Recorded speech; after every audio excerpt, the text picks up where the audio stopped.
Hadirin sekalian yang dirahmati Allah, perkara yang paling penting dalam kehidupan manusia adalah perkara iman. Tidak ada perkara yang lebih penting daripada iman. Perkara yang paling penting dalam kehidupan manusia adalah perkara iman. Tidak ada perkara yang lebih penting daripada iman. Nabi sallallahu alaihi wasallam itu Pak, kalau mengulangi perkataan yang bagus-bagus sering diulang 3 kali. Ya. Ini kalimat sederhana, tapi kalau kalimat ini tidak diulang-ulang, tidak masuk ke hati kita. Ya. Perkara yang paling penting adalah perkara iman. Tidak ada perkara yang lebih penting daripada iman. Iman ini hadirin mulia letaknya bukan di lidah. Iman ini letaknya bukan di telinga, bukan di mata, bukan di otak. Tapi di mana letaknya iman?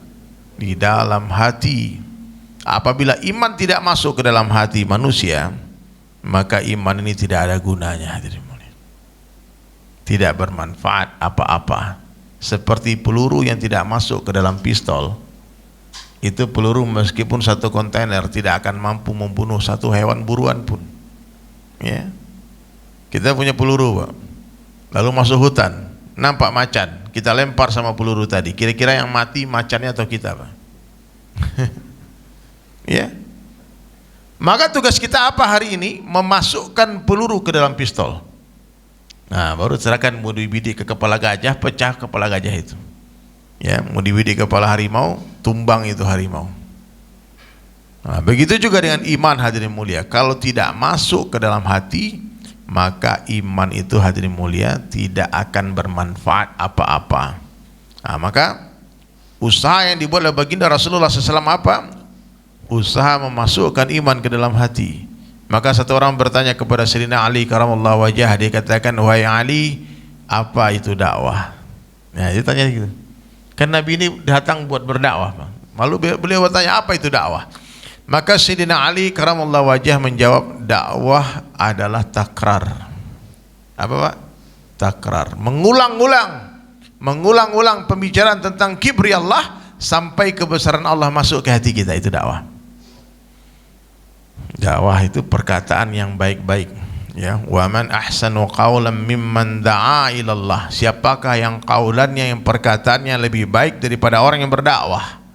Mimman da'a ila Allah wa amila salihah, dan dia beramal saleh, wa qala innani minal muslimin, dan dia berkata aku orang Islam.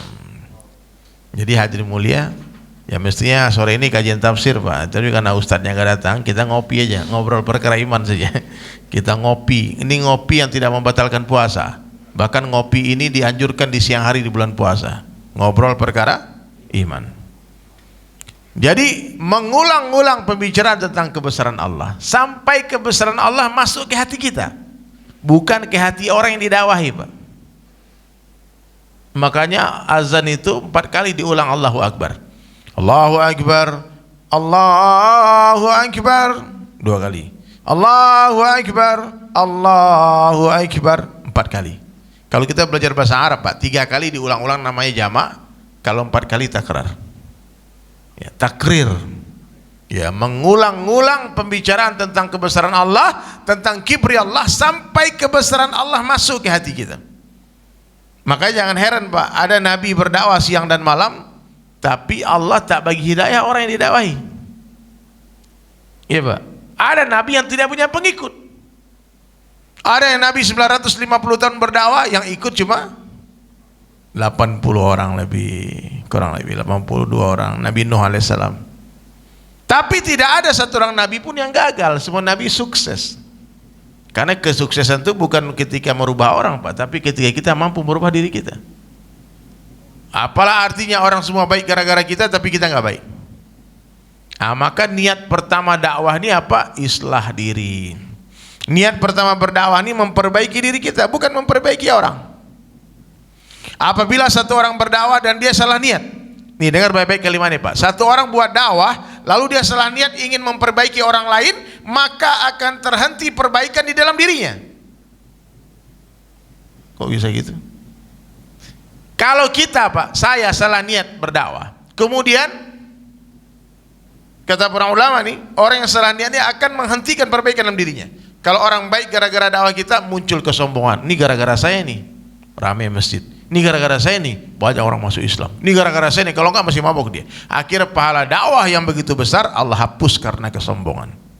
Atau sebaliknya, kita dakwah tidak ada orang mau ikut, maka kita pun putus asa dan merasa sedih, aku tak pandai berdakwah. Akhirnya nggak mau dakwah lagi. Jadi dakwah ini hadirin mulia, orang lain sarana dakwah, diri kita sasaran dakwah. Coba ditulis di kolom komentar. Orang lain sarana dakwah, diri kita sasaran dakwah. Nah, sedikit aja bedanya Pak, sarana dan sasaran. Kita dakwah 25 kali setiap hari. Contoh nih Pak, ini bayangan ya. Kita dakwah 25 majelis setiap hari. Bangun pagi, subuh-subuh, lihat istri tidur, dakwahin dia. Dek, Allah yang bangunkan kita, la ilaha illallah. Allah yang hidupkan kita, la ilaha illallah. Ketemu anak, bangunkan anak, 2 majelis. Ketemu keluar rumah, ketemu satpam, dakwah sama satpam. Ketemu tukang parkir, dakwah sama tukang parkir. Ketemu teman di masjid, assalamualaikum, dakwah kepada Allah. Allah masya Allah jumpakan kita, la ilaha illallah. Ke pasar, ketemu orang di pasar, Allah bagi rezeki, la ilaha illallah. 25 majelis bicara kebesaran Allah setiap hari. Berapa majelis Pak? 25 majelis. Majelis pertama dengar 1 kali, majelis kedua dengar 1 kali, majelis ketiga dengar 1 kali, majelis keempat dengar 1 kali, majelis ke-20 dengar 1 kali, majelis ke-25 dengar 1 kali. Telinga kita dengar berapa kali? 25 kali. Satu paku yang dipukul 1 kali tidaklah sama dengan paku yang dipukul 25 kali. Paham Pak? Jadi jelas, sejelas-jelasnya dakwah bukan untuk orang. Jadi orang banyak salah paham Pak. Dia nggak mau berdakwah, kan ngapain ngurusin orang katanya. Kita lupa hadirin mulia, ternyata dakwah bukan untuk orang lain, tapi karena dakwah adalah perintah Allah, sunnah Rasulullah SAW, dan itu manfaat untuk diri kita. Contohnya nih, ada tamsilan Pak. Satu orang dapat perintah dari raja.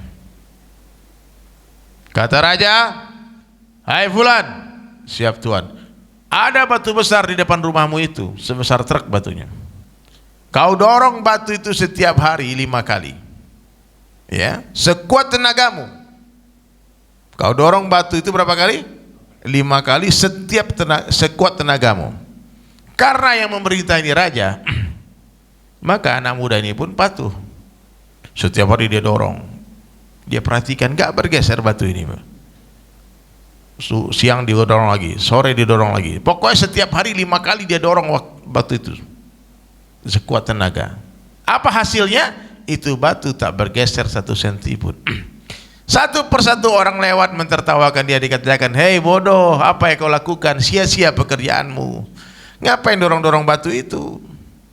Bahkan durasi mendorongnya pun harus 10 menit Pak. Setiap kali dorong 10 menit, 5 kali setiap hari. 1 hari berlalu, 2 hari berlalu, sebulan berlalu, 1 tahun berlalu. Apa hasilnya? Itu batu tak bergeser 1 senti pun. Orang-orang sekitar dia mentertawakan dia dan berusaha menghentikan dia untuk mendorong batu itu. Dikatakan, ya sudahlah, kamu tuh di prank sama raja, kamu mau aja dibodoh-bodohin, ngapain dorong-dorong batu itu? Buang-buang waktu, wasting your time. Akhirnya pun dia terpengaruh, dia berhenti mendorong batu itu.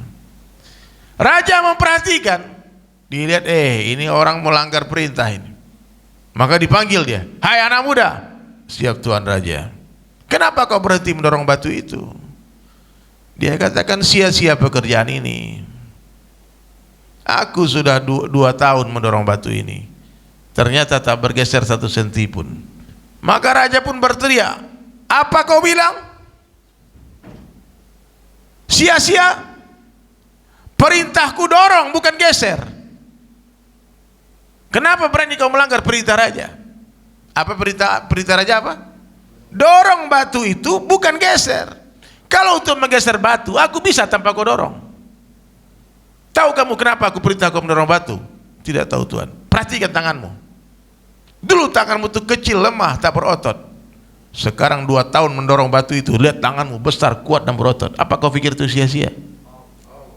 Nah, ini cerita mahal nih Pak. Baru teringat cerita ini. Lama nggak teringat cerita ini, bertahun-tahun nggak keluar cerita ini. Jadi nggak ada yang sia-sia, Pak. Nggak ada nabi yang masuk neraka, meskipun tak ada orang yang dapat hidayah asbab dakwah mereka. Tugas kita hanya berdakwah saja, bukan bagi hidayah. Siapa yang ngasih hidayah? Allah. Allah mampu memberi hidayah dengan dakwah, tetap berdakwah. Tapi Allah perintah kita berdakwah untuk memperbaiki diri kita. Orang kalau berdakwah, Pak, dia berubah, Pak. Orang pelit dengan dakwah jadi dermawan, Pak. Ya, dia pelit asli, Pak, tapi karena dia ingin mengajak orang masuk Islam, akhirnya bayarin dia makan, beliin dia hadiah. Aslinya pelit, tapi gara-gara pengen ngajak dia masuk masjid, belikan dia sarung, kasih dia duit, kasih dia makan. Jadi dakwah ini adalah sarana memperbaiki diri. Nah, maka hadirin mulia, kalau orang sudah menjadikan dakwah sebagai pekerjaan dia, maksud hidup dia, maka pertama kali yang akan dia perbaiki dalam hidupnya adalah lisannya, Pak. Apa yang diperbaiki, Pak? Lisan. Sebelum kita memperbaiki hati, perbaiki lisan. Jangan bicara apapun kecuali membesarkan Allah. Berhentilah membesarkan makhluk. Tidak usah ngajak orang kepada organisasi kita, partai kita, apalagi kepada diri kita. Saya ke sini bukan mau cari pengikut, Pak. Tidak ada, tidak penting. Bapak-bapak nggak perlu tahu sebetulnya Dery Sulaiman itu orang mana, asli mana, tinggal di mana, kerjanya apa, itu nggak perlu tahu. Anaknya berapa, istrinya berapa, nggak usah kepo loh. Ya, yang perlu kita tahu siapa yang menjumpakan kita. Yang perlu kita tahu siapa menghantar saya datang ke masjid ini. La ilaha illallah, itu, Pak.